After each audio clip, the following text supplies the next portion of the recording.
that, how do you mean? Like, Just remember, science doesn't deal in absolute truth. right. Are you asking, are these valid criticisms? Yes. No, I would say not. I would not. So Let me put it this way. The vast majority of scientists who practice in this field feel that their claims are unfounded. How's that? Okay. Young Earth creationists recently undertook a very large study called RATE. R-A-T-E is an acronym for radioisotopes in the age of the Earth. It was a major project through ICR. The best they were able to do would be to get the age of the Earth down to about, I think it was about 60,000 years. That was as low as they could go, and that's coming from their perspective.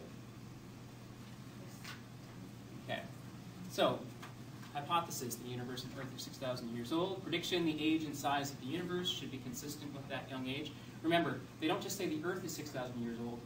The universe is 6,000 years old. The entire cosmos that we know is 6,000 years old.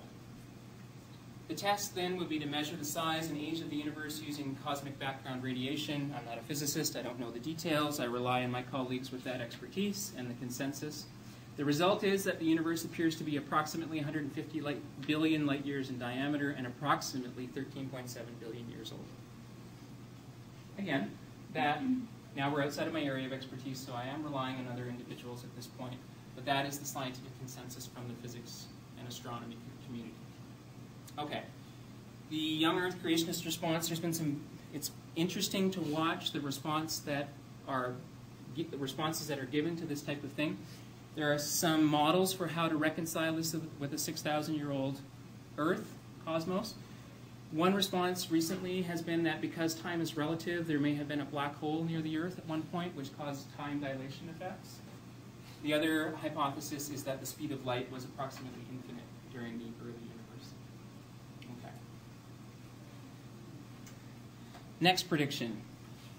If geologic strata were laid down catastrophically in 1 year, you would predict that fossils would show an approximately random distribution in the fossil record, right? Because everything's mixed up. It's all coming down at 1 year. So the test here is to look for fossils and to note their distribution in the geologic column. The general result is that fossils are not randomly distributed. They follow a sequence that is reproducible in different parts of the world, and they have repeated patterns of succession. And if you've watched the videos, the science and education videos, you'll remember Gordon Glover's discussion of the use of micropaleontology in the oil and gas industry. Basically, you know what depth to drill to when you find the tiny fossils, shells and such, that are the right age. You're like, now I'm at the right spot. Most likely we'll find oil here. So we see that the hypothesis, the theory of repeated patterns of succession is quite profitable to the oil and gas industry. Okay. This is an example. This article is posted for you to look at. This is just one example. Although pollen makes a great example, it fossilizes very easily, and it's really hard to degrade. Interestingly, fossilized pollen is restricted to very late deposits, sort of from the Cretaceous on. Okay? You don't find pollen any deeper, and you don't find the remains of flowering plants any deeper. So the issue is, okay, if everything was mixed up during a global flood, why isn't there pollen farther down? Unless you're going to hypothesize that there were no flowering plants. Although Adam and Eve are eating fruit in the garden, fruit comes from flowering plants. Excellent discussion can be found in this article that's posted on my courses for you. We're going to cap it there. We'll finish it off. We got most of the way through. Any questions or comments at this point before we finish off next day? So next day we'll finish off this lecture, and then we'll circle back and finish off lecture 4.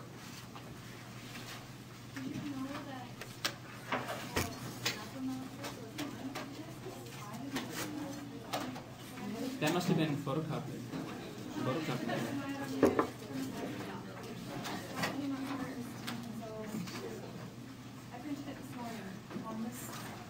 That is really weird, because that is not my document. This is not for me.